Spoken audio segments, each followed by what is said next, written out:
Pinoy Big Brother Gen 11 Edition. Makalipas ang ilang araw sa loob ng bahay ni Kuya, dumating na ang weekly task nilang harapang nominasyon. Housemate, dumating na ang araw na hinihintay ninyong harapang nominasyon. Ayon sa protocol, kung sino maraming boto ay siyang mapapaali sa aking bahay. Merong 2 boto, 1 puntos at 3 puntos. Good luck, Big Brother!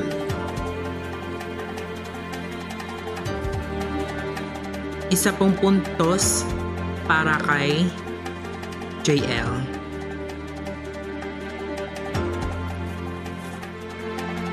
Isa pong puntos para kay Jonas po, Kuya.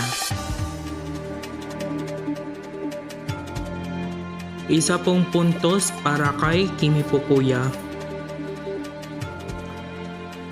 Isa pong puntos para po kay Jonas, Kuya. Isa pong puntos para kay Jasmine po, Kuya.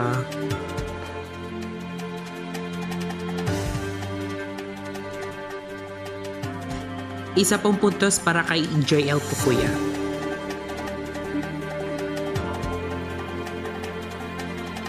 Housemate, kayo ay nakatapos na sa 1 puntos at nangunguna si Jonas at JL.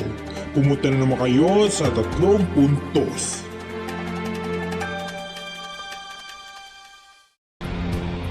Kuya, ibibigay ko po ang 3 puntos para po kay JL, Kuya.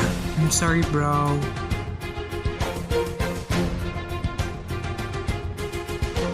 Ibibigay ko din po ang 3 puntos ko kay Pinky po, Kuya.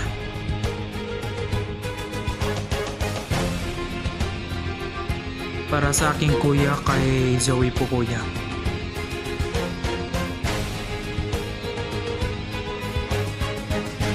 Ibibigay ko po ang 3 puntos kay Jonas po, Kuya. Sorry, bro, talaga.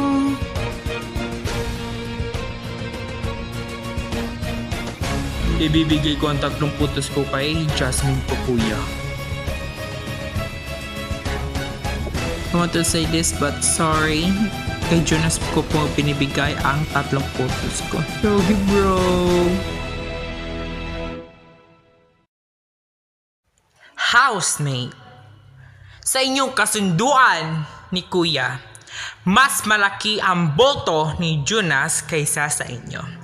That means, Jonas, you has been evicted from Pinoy Big Brother house. Magpaalam ka na sa inyong mga housemate. Bye guys, see you sa outside world guys. It's okay, bro. Jonas is so Okay na dyan. Oo, I'm okay. I'm very very okay. Kaya, paalam mo na sa inyo sandali ha. Kita kids sa outside world.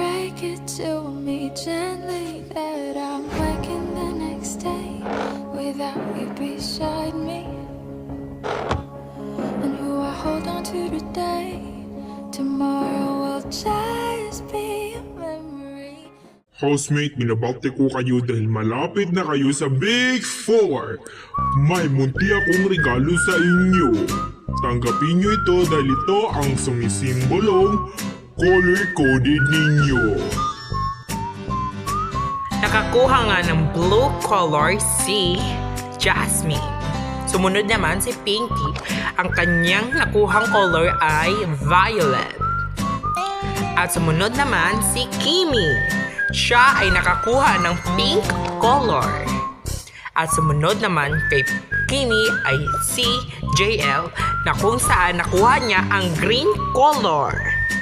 At last ay nakakuha si Zoe ng yellow color. Housemate, ang mga color na inyong natanggap ay yan ang sumisimbolo sa inyong pagstay sa aking bahay.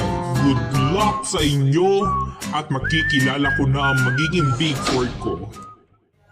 Abangan ang pagpasok muli ng mga ex-housemate na magiging house challenger ng mga housemate. at makikilala na natin ang Big Four sa takdang panahon. Tutok lang yan sa Pinoy Big Brother Gen 11 Edition.